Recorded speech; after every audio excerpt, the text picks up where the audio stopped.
सब गोटा लोग के गोड़ लगे छियन। ई कहानी बहुत पुरान है।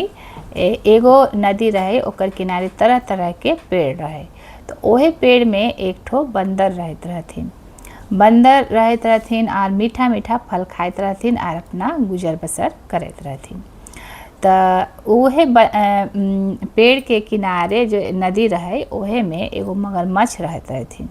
तो जैसे रहते रहते बंदर और मगरमच्छ के दोस्ती हो गई। जब दोस्ती हो गई तो बंदर बहुत ऊंचा ऊंचा डाल पर चढ़े में सक्षम हुई छिन। तो वो जब भी मतलब कुछ मीठा फल होत रहे तो अपने भी खाइत रहथिन और बंदर मगरमच्छ के भी देत रहथिन।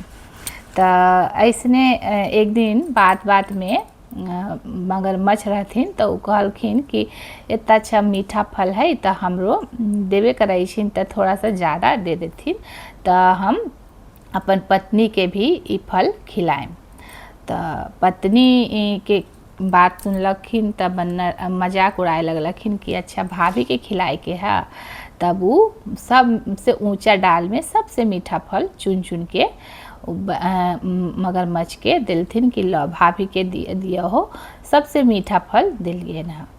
तो मगरमच्छ रहथिन तो वो बड़ा खुशी खुशी अपना मुंह में दबा के वो फल अपना पत्नी के पास लेके गेलखिन और कहलखिन लो तोरा ला बहुत मीठा मीठा फल लियो है और ई हमर एगो दोस्त है बंदर ओहे दिलथिन हम।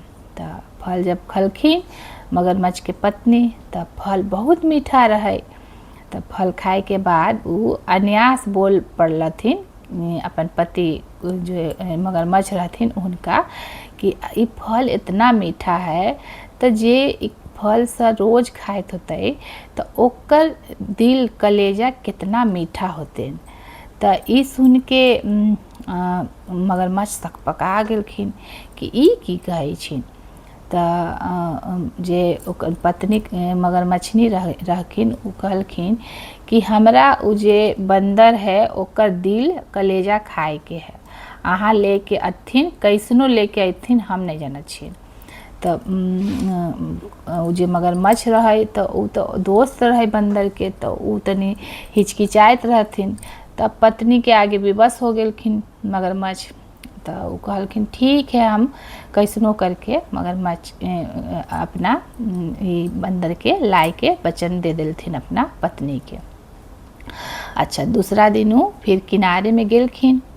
तो जब गेलखिन तो वो बहला फुसला के बंदर के अपना पीठ पर बैठाएला उनका समझा के कि चलो तोरा हम पूरा ये नदी के किनारे और नदी में जितना तरह तरह के जानवर सब है ओकरा देखेबो तोरा बड़ा मजा आए। तो अब इतना दिन के दोस्ती रहे तो मगरमच्छ के बात सुन के कोई भी दोस्ती हो गई तो ओकरा पर विश्वास तो रखी के न पड़ते। तो बंदर भी ओकरा पर विश्वास रख के ओकर पीठ पर बैठ गया, क्योंकि उ जानत रहे कि हमर तो ई दोस्त है मगरमच्छ और मगरमच्छ तो होई छे मांसाहारी दुनिया जानै छे। लेकिन अब दोस्ती के आगे उ मजबूर हो गए तो उ पीठ पर बैठ के बैठ गए। ओकर बाद उ सैर कराए लगले। आधा दूर में गए तो मगरमच्छ के रहल नहीं गेल तो उ कहलकै कि बंदर अहाँ जानत छियै हम काहे ला अहाँ के ले चलत छियै। तो अहाँ के भाभी जे है भौजाई जे है उ अहाँ के कलेजा खाएला, अहाँ के दिल जे है उ खाएला अपना शर्त रखलखिन है। तो ओहे वजह से अहाँ के हम अपना पीठ पर बैठा के ले चलत छियन। तो अभी सुने के बाद तब बंदर के अंदर से एकदम सिट्टी पिट्टी गुम हो गए। अब तक कहलखिन बंदर सोचलखिन अब हमार प्राण तो संकट में है। लेकिन वो अपना बुद्धि मतलब नहीं करलखिन और सकपकाहट नहीं देखलखिन कि अंदर से हमार मन में कथी चलै छे। तो उ जल्दी से कहलखिन कि अरे भाई तोरा बोले के न रहो हो कि भाभी हमार दिल खैथिन, हमार दिल तो हमार पेड़े पर रह गए, हम ऊपर वाला पेड़ पर रह छिए ना डाल में उहुए हम अपन दिल रखलिए ना, काहे कि हम एने ओने जाइ छी तो हम अपन दिल लेके नहीं जाइ छी, बड़ा खतरा रहे छे। अहाँ काहे नहीं बतलखिन कि हमार दिल खाए के मन करलकन है मगरमच्छ भाभी के। तब मगरमच्छ भी ओकर बात में आ गेल तो कहलक अब के करे तो ऐसन कर हमरा ले चल किनारे में, हम पेड़ पर से उतार के तोरा दिल दे देबो, तू दिल दे दियो हो भाभी के खा लेती, नहीं कोई दिक्कत के बात है। तब ओहो विश्वास में फंस गए जैसे बंदर फंस गेलखिन रह। तो ऊ जैसे कहलखिन ठीक है चलो, तब बंदर के पीठ पे बैठा के ऊ किनारे में मगरमच्छ आ गए।